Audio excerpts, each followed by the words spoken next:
दोस्तों, आज हम एक ऐसे ऐतिहासिक युद्ध की कहानी सुनने जा रहे हैं जो भारतीय इतिहास के सबसे महान और सबसे महत्वपूर्ण संघर्षों में से एक है। यह युद्ध महाभारत के कुरुक्षेत्र युद्ध का परिणाम था और इसे देवताओं, नायक और वीरों की भूमिकाओं से जोड़ा गया था। इस महायुद्ध के बाद पृथ्वी पर शांति की पुनः स्थापना के लिए कई महत्वपूर्ण घटनाएं घटी। इसी यात्रा के दौरान एक नया संघर्ष उभर कर सामने आया, इंद्र और राजा मरुत के बीच। साथ ही एक महत्वपूर्ण यज्ञ भी हुआ जिसे अश्वमेध यज्ञ के नाम से जाना जाता है। यह कहानी केवल युद्ध और शौर्य की नहीं है, बल्कि यह देवताओं और मानवों के बीच की एक संघर्षपूर्ण यात्रा है जो भविष्य में आने वाली पीढ़ियों के लिए एक महान शिक्षा बन गई। तो चलिए इस अद्भुत और रोमांचक कथा को जानने के लिए तैयार हो जाइए, जिसमें महाकाव्य के पात्र, देवता और मानव के बीच संघर्षों के परिणाम स्वरूप उत्पन्न होने वाले नए अवसरों की गाथाएं हैं। इंद्र, देवों के राजा, जिन्हें स्वर्ग का शासक माना जाता है, एक शक्तिशाली और प्रभावशाली देवता थे। उनका सिंहासन अनगिनत वर्षों से अडिग था। लेकिन एक दिन राजा मरुत, जो एक महान और शक्तिशाली मानव राजा थे, ने इंद्र के साम्राज्य में अपना स्थान बनाने की योजना बनाई। राजा मरुत एक साहसी और वीर राजा थे, जिन्होंने अपनी शक्ति से देवताओं को भी चुनौती देने की योजना बनाई। वह जानते थे कि स्वर्ग का साम्राज्य, जिसे इंद्र शासित करते हैं, केवल देवताओं का नहीं बल्कि मानवों के लिए भी एक बड़ा आदर्श बन चुका था। राजा मरुत ने अपने साम्राज्य में एक अश्वमेध यज्ञ करने का निश्चय किया। यह यज्ञ एक ऐसी प्रथा थी जिसे जीतने के बाद राजा को अत्यधिक शक्ति और सम्मान मिलता था। मरुत ने इंद्र से अनुमति मांगी, लेकिन इंद्र ने उसे यह अधिकार देने से मना कर दिया। उनका मानना था कि इस यज्ञ से उनका साम्राज्य कमजोर होगा। इंद्र के इस निर्णय से राजा मरुत को गहरी चोट पहुंची।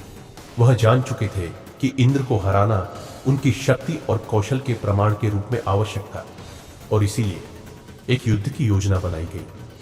राजा मरुत ने अपनी पूरी सेना के साथ इंद्र के खिलाफ मोर्चा खोला। यह संघर्ष बहुत ही भयंकर था। इंद्र के पास देवताओं की अपार शक्ति थी, जबकि राजा मरुत ने अपनी नीतियों और साहस से देवताओं को हराने की ठानी। लंबे समय तक चली इस भीषण युद्ध में इंद्र ने राजा मरुत को हराने के लिए अपनी पूरी शक्ति लगा दी। लेकिन राजा मरुत भी हार मानने वाले नहीं थे। उनका साहस और सामरिक कौशल इंद्र के सामने किसी चुनौती से कम नहीं था। इंद्र और राजा मरुत के बीच युद्ध के बावजूद राजा मरुत ने हार मानने का नाम नहीं लिया। उन्होंने फिर से अपने यज्ञ की तैयारी शुरू कर दी। उनका यह यज्ञ सिर्फ सामरिक विजय का प्रतीक नहीं था, बल्कि यह उनके साम्राज्य की महानता और शक्ति को दर्शाने का एक तरीका था। अश्वमेध यज्ञ एक विशेष धार्मिक अनुष्ठान था, जिसमें एक घोड़ा छोड़कर उसे पूरे राज्य में घुमाया जाता था।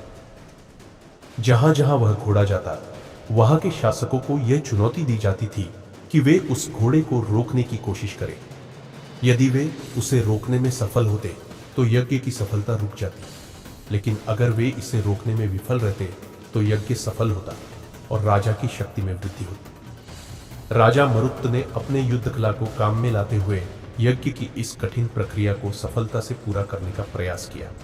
लेकिन इंद्र, जो कि देवताओं के राजा थे, ने भी इस यज्ञ को विफल करने के लिए अपनी पूरी ताकत लगाई। इंद्र ने देखा कि राजा मरुत का यज्ञ सफलता की ओर बढ़ रहा था और उन्होंने इसे रोकने के लिए देवताओं की पूरी सेना भेजी।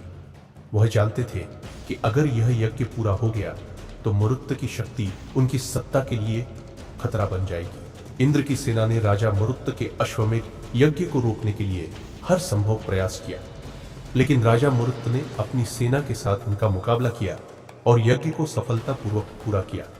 यह यज्ञ उनके साम्राज्य की शक्ति का प्रतीक बन गया। राजा मरुत का अश्वमेध यज्ञ पूरी तरह से सफल हुआ और उन्होंने इंद्र को अपनी शक्ति और धैर्य का एहसास दिलाया।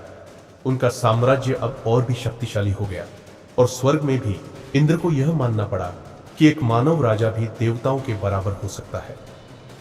इस संघर्ष ने यह सिद्ध कर दिया कि यदि एक व्यक्ति का हौसला और धैर्य मजबूत हो तो वह किसी भी चुनौती का सामना कर सकता है।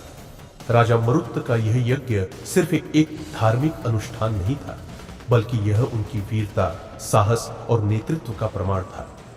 तो दोस्तों, यही थी राजा मरुत और इंद्र के बीच का संघर्ष और उनकी महानता का एक उदाहरण।